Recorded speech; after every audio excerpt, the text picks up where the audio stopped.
Hello everyone, कैसे हैं आप सभी। आई होप सारे लोग बढ़िया होंगे, स्वस्थ होंगे। और उम्मीद है आपकी जो पढ़ाई है बहुत शानदार तरीके से आप लोग कर रहे हैं। ठीक है बात। तो सीबीएसई के सैंपल पेपर के ऊपर हम लोग बात कर रहे थे। अब आज हमारा पार्ट बी स्टार्ट होने वाला है ना। हमारा जो पेपर है it is divided into two parts. The first one is part A. उस पार्ट ए में, ठीक है, उस पार्ट ए में कुछ क्वेश्चंस, जितने भी क्वेश्चन हमारे पास रहते हैं उस क्वेश्चन अल्टीमेट लेवल पर क्वेश्चन 26 है वहाँ पर। और हमने 26 क्वेश्चन हम लोगों ने कर लिए। आज 27 से हम लोगों का स्टार्ट होने वाला है। 27 से लेकर 30 तक फिर दोबारा रिपीट होगा एक एक नंबर वाले क्वेश्चन से। उसके बाद फिर 3-3 वाले कुछ क्वेश्चन, एक फिर 4 वाला और फिर एक 6 वाला। तो ये क्वेश्चन हमारे पास अल्टीमेट लेवल पर 34 क्वेश्चन रहेंगे, ठीक है, पूरे पेपर में। तो चलो बात करते हैं हम लोग। ये क्वेश्चन आप लोग को फ्लैश हो चुका है। तो क्वेश्चन नंबर 27, पार्ट बी का 27 वाला क्वेश्चन क्या कह रहा है। Financial statement are prepared on certain basic assumptions, ठीक है, प्री रिक्विजिट्स नोन एज। क्या मतलब हुआ, देखो कुछ कह रहा है कि फाइनेंशियल स्टेटमेंट आर प्रिपेयर्ड, जो फाइनेंशियल स्टेटमेंट प्रिपेयर करी जाती है ना, जब हमारी बैलेंस शीट बनती है या फिर वो प्रॉफिट एंड लॉस अकाउंट हम लोग को बने या ट्रायल बैलेंस हम लोग का बने, मतलब जितनी भी फाइनेंशियल स्टेटमेंट रहती हैं, तो उन स्टेटमेंट में कुछ चीजें वो कह रहा है कि financial statement are prepared on certain basis assumption. कुछ एजम्पशन हम लोग को करने पड़ते हैं, कुछ प्री डिफाइंड चीजें हैं, उन चीजों को मानना पड़ता है ना। कुछ चीजें ऐसी हैं जो बिल्कुल प्री डिफाइंड हैं, जिनको हम प्री रिक्विजिट्स भी कहते हैं। और प्री रिक्विजिट्स को हमें और किस नाम से जानते हैं, ये हमें ऑप्शन दिए हुए हैं। ऑप्शन ए है प्रोविजन फॉर कंपनीज एक्ट 2013, नहीं, ये नहीं होता। अकाउंटिंग स्टैंडर्ड भी उसको नहीं कहते, ठीक है।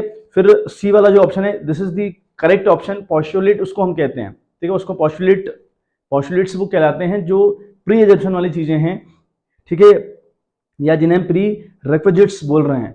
जो फर्स्ट 27 वाला क्वेश्चन है उसका सी वाला ऑप्शन करेक्ट ऑप्शन है बच्चे, ठीक है बात। चलिए नेक्स्ट वाली बात करते हैं। विच of the following is correct. Correct कौन सा है। The first one is quick ratio can be more than current ratio. The first thing is saying that quick ratio can be more than current ratio, मतलब हमें बताना है कि कौन सी बात सही लिखी है नीचे। सेकंड बात करता है high inventory turnover ratio is good for the organisation except when goods are brought in small lots और sold quickly at low margin to release cash, ठीक। थर्ड बात करता है sum of operating ratio and operating profit ratio is always 100, इन दोनों का 100 होता है रेशियो, ठीक है।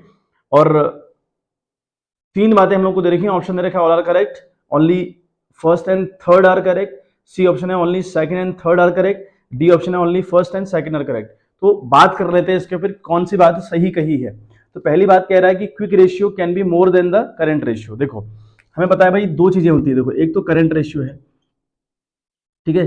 अब हम करंट रेशियो का अगर फॉर्मुला देखें ना बच्चे, तो current assets upon current liabilities है, ठीक है। आप सब सारे लोगों को पता होगा, पढ़ा होगा आपने ये वाला चैप्टर। तो करंट रेशियो का फॉर्मूला है current assets upon current liability, ये बात समझ में आती है।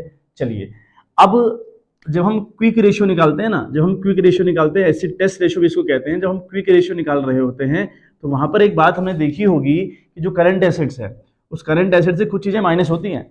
फॉर एग्जाम्पल क्या माइनस होता है भाई, एक तो इन्वेंट्री माइनस होती है, एक तो हम लोग इन्वेंट्री को माइनस कर रहे होते हैं, और एक हम प्रीपेड जो एक्सपेंसेस रहते हैं उनको माइनस कर रहे होते हैं। तो ये दोनों चीजें माइनस होती हैं, उसके बाद करंट लायबिलिटी होती है, ठीक है बात। अब सोच के देखो जरा, अगर मान लिया यहाँ पर 6 लाख की करंट एसेट्स हमारे पास है और 3 लाख की माना लायबिलिटीज हैं, तो यहाँ पर करंट रेशियो तो आएगा बच्चे 2 रेशियो 1 आएगा कि नहीं आएगा, 3 दूनी 6 हुआ तो रेशियो आया 2 रेशियो 1।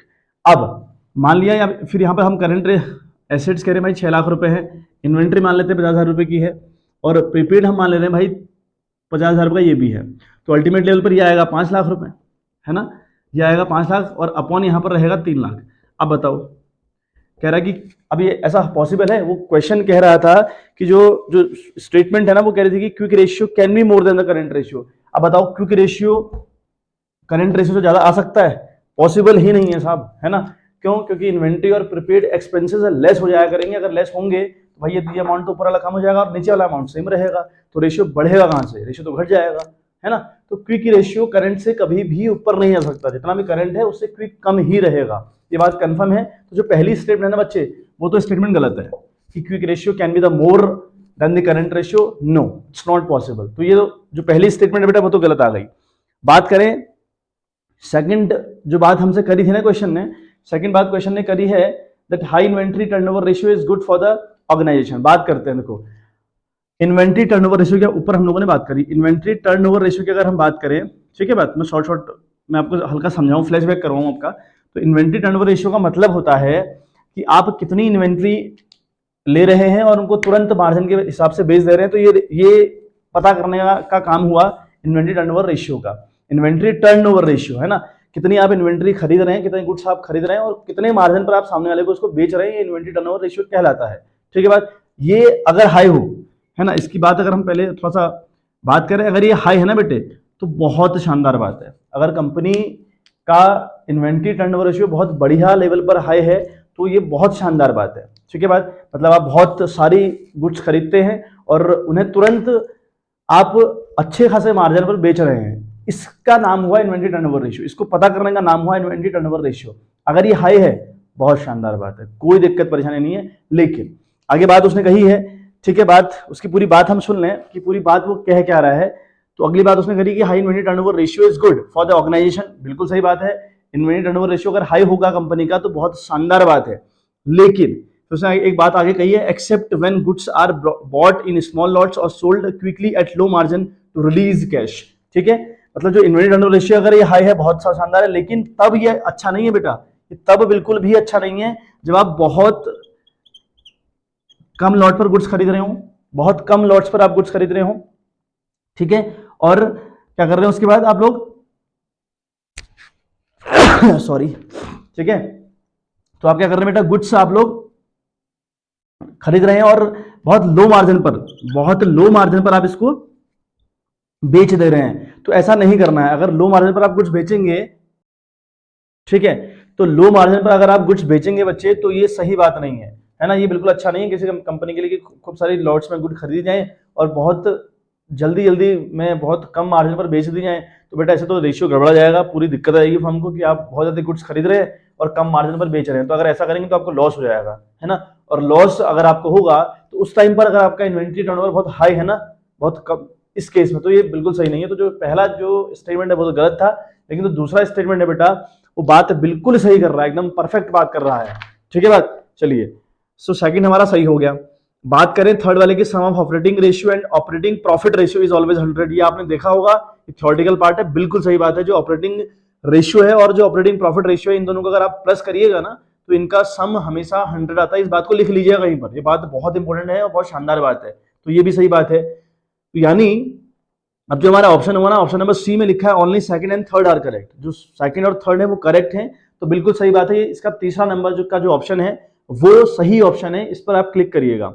ठीक बात, अगली बात करते हैं, from the following calculate interest coverage ratio. हमें इंटरेस्ट कवरेज रेशियो कैलकुलेट करना है बच्चे। ठीक है बात, चलिए बच्चे, तो क्वेश्चन ने हमसे कहा बेटा कि इंटरेस्ट कवरेज रेशियो निकालो और इन्फॉर्मेशन हमको क्वेश्चन में गिवन है। नेट प्रॉफिट आफ्टर टैक्स हमको गिवन है बच्चे 12 लाख रुपए और 10% डिवेंचर हमें गिवन है 10 लाख रुपए के। आगे बात करिए टैक्स रेट, उसने दे रखा है हम लोग को 40%। ठीक है बात, अब बात करें अगर इंटरेस्ट कवरेज रेशियो की हम बात करें तो भाई कैसे निकलता है, उसका फॉर्मूला है profit before interest and tax upon fix interest charge. तो ये बेटा इसका फॉर्मूला है। अब फॉर्मूले के अकॉर्डिंग अगर हम जाएं तो पहली बात है profit before interest and tax, हमको टैक्स से पहले का और इंटरेस्ट से पहले का प्रॉफिट चाहिए, लेकिन हमारे पास गिवन है नेट प्रॉफिट आफ्टर टैक्स। ठीक है बात, अब सॉल्व करने का तरीका क्या रहेगा, हम करेंगे लेट, ठीक है, थोड़ा यहाँ जगह छोड़नी पड़ेगी, हमें सॉल्व करना पड़ेगा। तो नीचे नीचे करते हैं, यहाँ पे हम लिखेंगे let the profit before tax. ठीक है, profit before tax, before tax का प्रॉफिट हम देखते हैं, वो मान लिया हमने एक्स था। ठीक है बात, हम मान ले रहे हैं कि भाई जो प्रॉफिट था वो सिर्फ टैक्स से पहले, मैं इंटरेस्ट की बात नहीं कर रहा, मैं बात कर रहा हूँ टैक्स से पहले की। तो टैक्स से पहले की माना प्रॉफिट जो था वो एक्स था।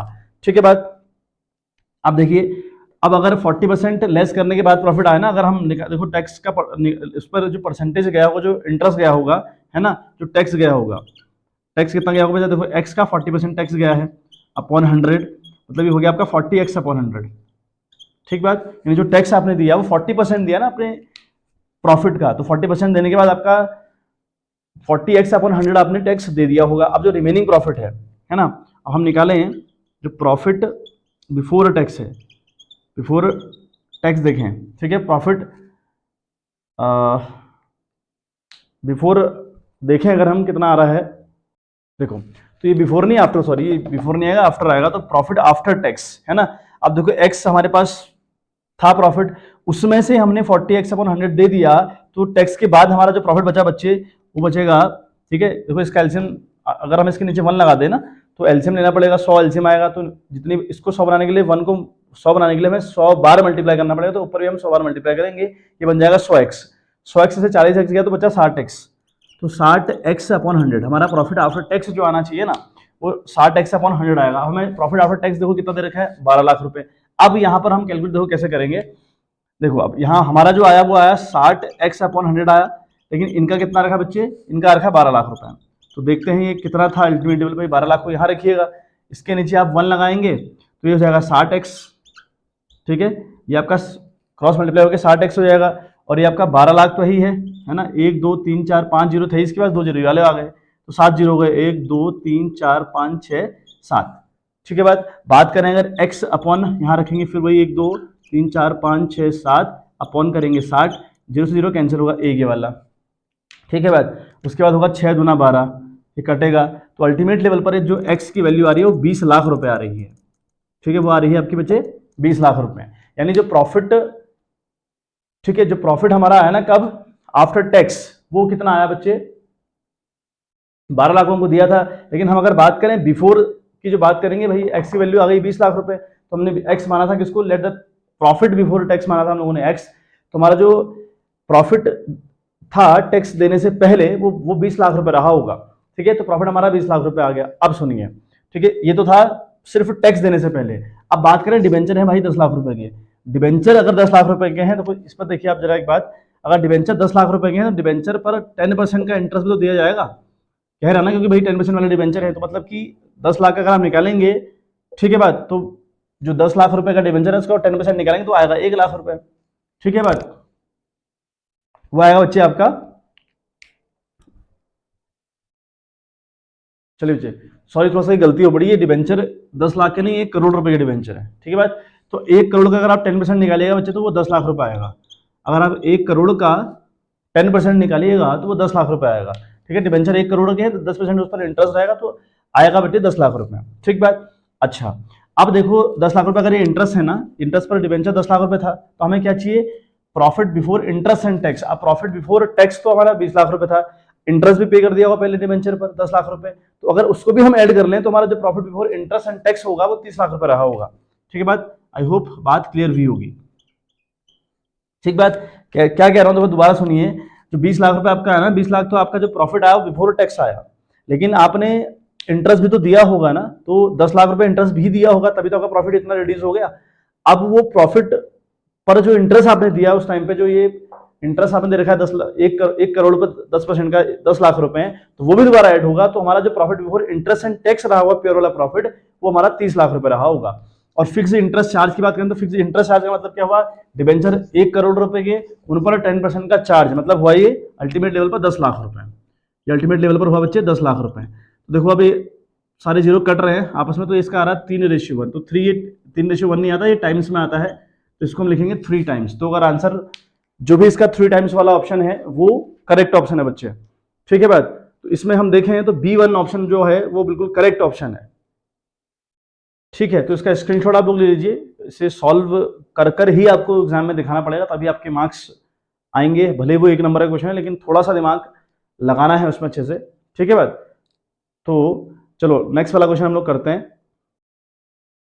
चलिए बच्चे, तो अगली बात हमसे कहता है कि insurance claim receive by Albert company limited of ₹5 lakh, यानी जो एल्बर्ट कंपनी लिमिटेड है उसने 5 लाख रुपए का, ठीक है, इंश्योरेंस रिसीव किया फॉर लॉस ऑफ मशीनरी, मतलब उसको कभी मशीन पर कोई लॉस हुआ होगा, मशीनरी टूटी फूटी होगी या मशीन में कोई एक्सीडेंट हुआ होगा और कंपनी ने अपनी मशीनरी को इंश्योरेंस करवाया होगा, उसको इंश्योर्ड करवाया होगा, तो उस इंश्योरेंस के बदले कंपनी को भी 5 लाख रुपए मिले हुए हैं, ठीक है ड्यू टू थेफ्ट। अच्छा यहाँ पर थेफ्ट का रीजन है, due to theft will be recorded in the cash flow statement in which of the following manner. देखिए अल्टीमेट लेवल पर क्या हुआ ना, एक कंपनी की मशीन थी वो चोरी हो गई, कंपनी की मशीन चोरी हुई, कंपनी ने उस मशीन का इंश्योरेंस करवाया था, अगर इंश्योरेंस करवाया होगा तो इंश्योरेंस कंपनी से कंपनी ने क्लेम किया होगा, क्लेम करने के बाद कंपनी के पास इंश्योरेंस कंपनी से 5 लाख रुपए आए हुए हैं, ठीक है। अब ये जो 5 लाख रुपए आए हुए हैं ना, ये जो 5 लाख रुपए आए हैं, इनको कहते हैं एक्स्ट्रा ऑर्डिनरी आइटम। ये जो 5 लाख रुपए आए हैं कैश फ्लो के अंदर, इनको हम लोग बोल रहे हैं एक्स्ट्रा ऑर्डिनरी आइटम। ऐसे आइटम जो बार बार नहीं होते, ऐसी चीजें जो बार बार नहीं होंगी, वो कभी कभार हो जाती हैं। यानी आपकी रोज कंपनी टूटेगी फूटेगी नहीं, चोरी नहीं होगी, रोज आपको इंश्योरेंस कंपनी से क्लेम नहीं आएगा, है ना। बिल्कुल सही और सटीक बात हुई।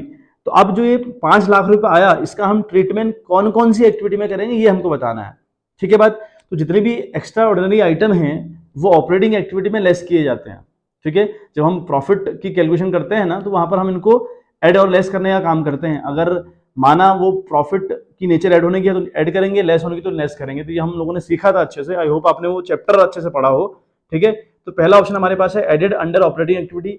इस 5 लाख को हम ऑपरेटिंग एक्टिविटी में ऐड करेंगे as extraordinary item and subtracted from operating activity also. इसको ऐड भी करेंगे, लेस भी करेंगे। ये कौन सा तो हुआ भाई कि एक बार ऐड भी करोगे और लेस भी करोगे उसी एक्टिविटी में। तो पहला ऑप्शन तो बिल्कुल बाहर है, सही ऑप्शन नहीं है। बी की बात करें तो लिखा है subtracted under operating activity. Operating activity में के अंदर ये सब्ट्रैक्ट होगा, बिल्कुल सही बात है। क्योंकि जो 5 लाख रुपए मिला ना, ये ऑपरेटिंग एक्टिविटी में ऐड कर दिया होगा। पहले आपने ये कहीं ना कहीं अपने प्रॉफिट एंड लॉस अकाउंट में ऐड कर रखा होगा। सही प्रॉफिट जानने के लिए हमको इसको लेस करना पड़ेगा, है ना, क्योंकि रेगुलर इनकम नहीं है, तो ये ऑपरेटिंग एक्टिविटी से लेस तो होता है। आगे पढ़ते हैं, पूरा लिखा है कि subtracted under operating activity and as extraordinary item and added to operating activity also. दोबारा ऐड भी कर देंगे तो ऐसा नहीं होता, ये ऑप्शन नंबर बी भी गलत है। बात करें तीसरे की, added under operating activity. Operating activity में ऐड होगा कह रहा है, ऐड तो हो ही नहीं सकता, तो तीसरे का भी तुक नहीं बनता। ऑप्शन रहा डी वाला, तो वहां लिखा है subtracted under operating activity. Operating activity के अंदर ये लेस होगा as extraordinary item and inflow under investing activity also. बिल्कुल सही बात है। ये जो 5 लाख रुपए आया, ये इन्वेस्टिंग एक्टिविटी का इनफ्लो है, क्योंकि 5 लाख रुपए उसी एक्टिविटी के तहत आपको मिले हैं, तो उस एक्टिविटी में आप प्लस करिएगा। लेकिन जो ऑपरेटिंग एक्टिविटी है वहां पर इस 5 लाख को हम लेस करेंगे, क्योंकि ये एक्स्ट्राऑर्डिनरी आइटम है, क्योंकि ये बार बार नहीं आएगा। इसलिए जितने भी एक्स्ट्राऑर्डिनरी आइटम हैं जो बार बार नहीं आते, अगर आपने रिसीव किए हैं तो वहां से इसको लेस करेंगे ऑपरेटिंग में। और ऐसे कोई अमाउंट हो जो आपने पहले पेड किया हो लेकिन वो बार बार नहीं होता, दोबारा ऑपरेटिंग में प्लस होता है, ठीक है। तो ये जो ऑप्शन नंबर डी है, ये बिल्कुल सही बात है बच्चे, ठीक बात। चलिए देखिए बच्चे, तो इसका जो और वाला क्वेश्चन है वो देखें। लिखा है कि a company issued 20,000 9% debenture of ₹100 each at 10% discount. These debenture were to be redeemed at 15% premium at the end of 5 years. The balance of securities premium account as on the date of issue was ₹3,70,000. How this transaction will be reflected in the cash flow statement? पहले बात तो देखो हम क्या कर रहे हैं, अब हम 20,000 डिबेंचर इशू कर रहे हैं एक बार, ठीक है। देखो हम 20,000 डिबेंचर इशू कर रहे हैं, हम 20,000 डिबेंचर इशू कर रहे हैं। ये जो डिबेंचर है बेटा, ये 100 रुपए का है, लेकिन आप 10% का डिस्काउंट दे रहे हैं, तो मतलब हुआ 90 का आप बेच रहे हैं, ठीक है भाई। अगर आप 10% डिस्काउंट दे रहे हैं तो इसका मतलब हुआ कि आप 90 का दे रहे हैं। तो इशू करते वक्त बच्चे आपको 10 रुपए की लॉस हो रही है, राइट।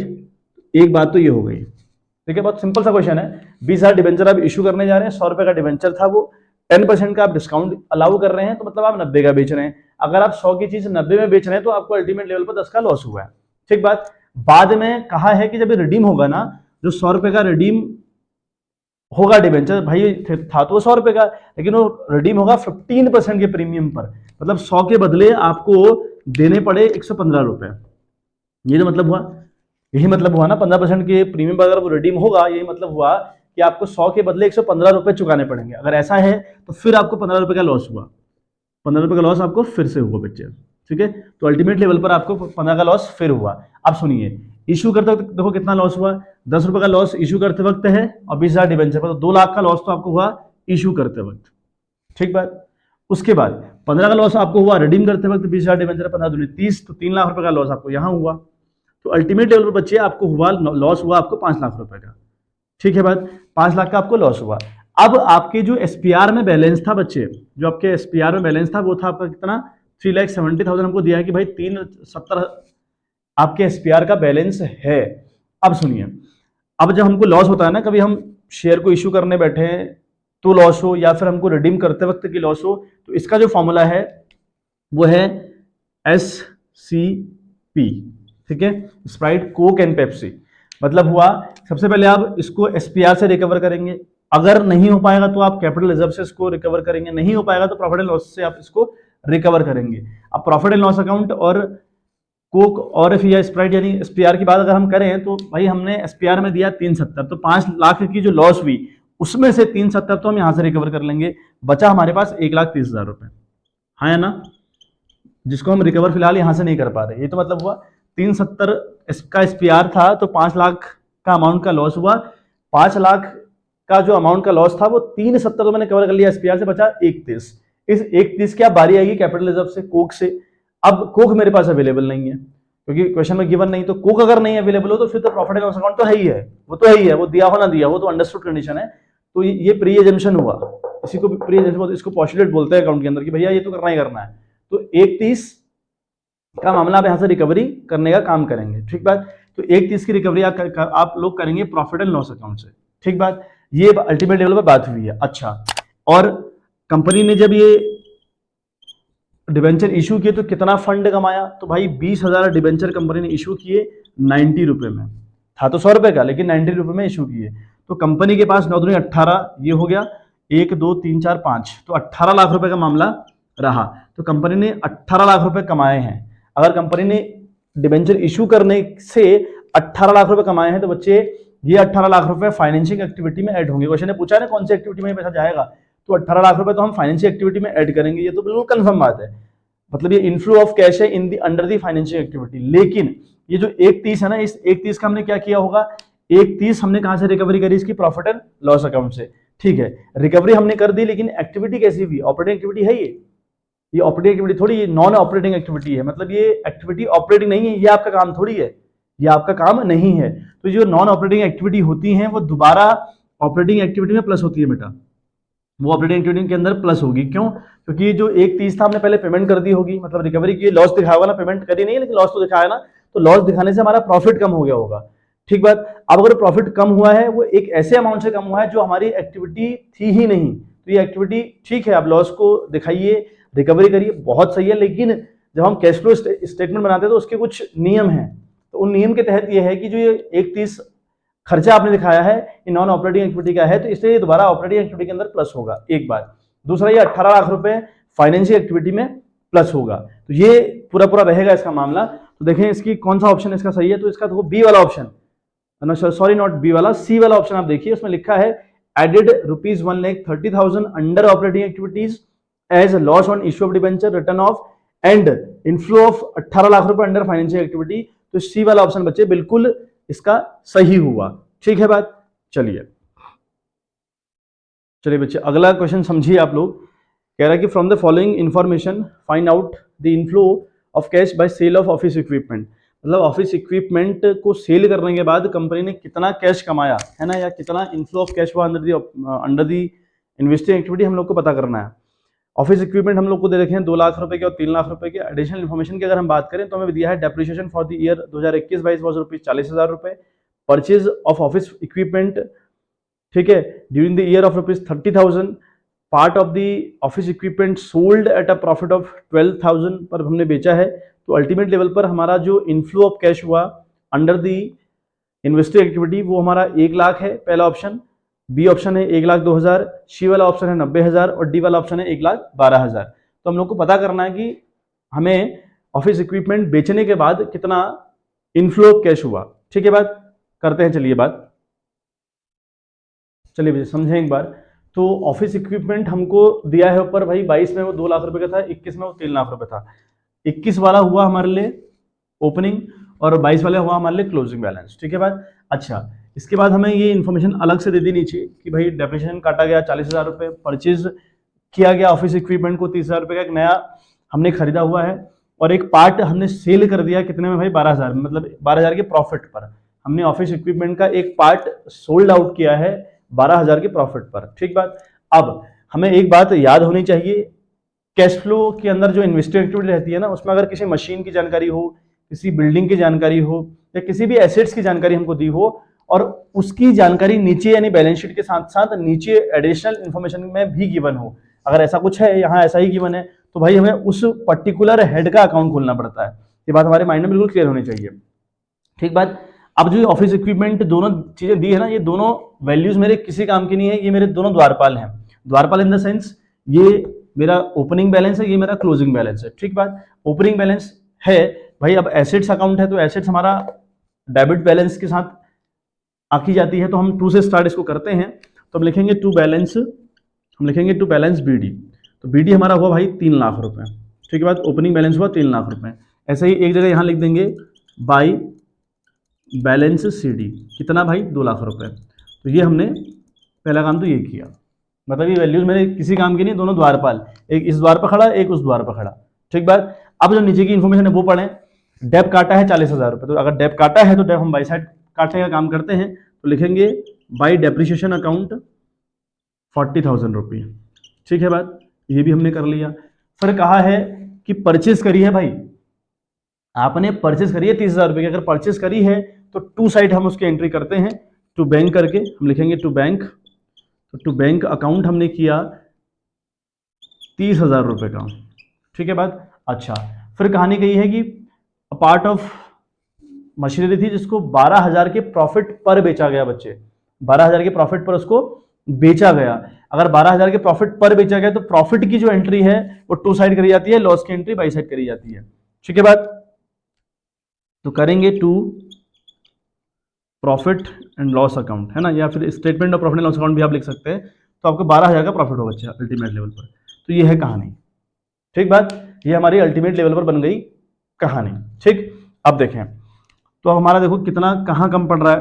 तो देखो यहाँ 3 लाख है, यहाँ 2,40,000, यहाँ तो कम पड़ रहा है, यहाँ 3,30,000 और ये 12, तो 3,42,000 रुपये का मामला हो रहा है। तो टोटलिंग हो गई 3,42,000 रुपये से, टोटलिंग हुई आपकी 3,42,000 रुपये से। यहाँ भी आपका 3,42,000 रुपये आएगा, सेम अमाउंट रिपीट होगा बच्चे, 3,42,000 रुपये।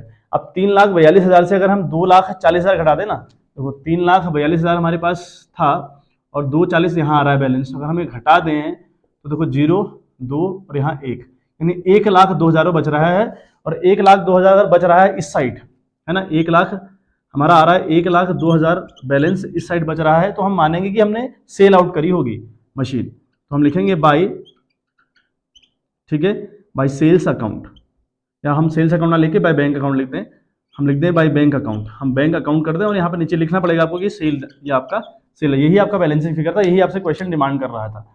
1,02,000 रुपये आपका इनफ्लो ऑफ कैश रहेगा इस कंडीशन में। अगर कंडीशन ये होगी फर्म की तो उस टाइम पर inflow of cash under the investing activity जो रहेगा बच्चे, 1,02,000 रुपये रहने वाला है। ठीक है बात, आई होप बात क्लियर हुई होगी। चलिए स्क्रीनशॉट आप इसका ले लीजिए, काफी बढ़िया क्वेश्चन था, है ना, 4 क्वेश्चन थे ये, लेकिन काफी मजेदार क्वेश्चन थे, काफी ट्रिकी क्वेश्चन थे। तो आपको जो इनकी डीपेस्ट नॉलेज है ना बेटा वो पता होनी चाहिए, अदरवाइज दिक्कत आपको हो सकती है फिर बाद में।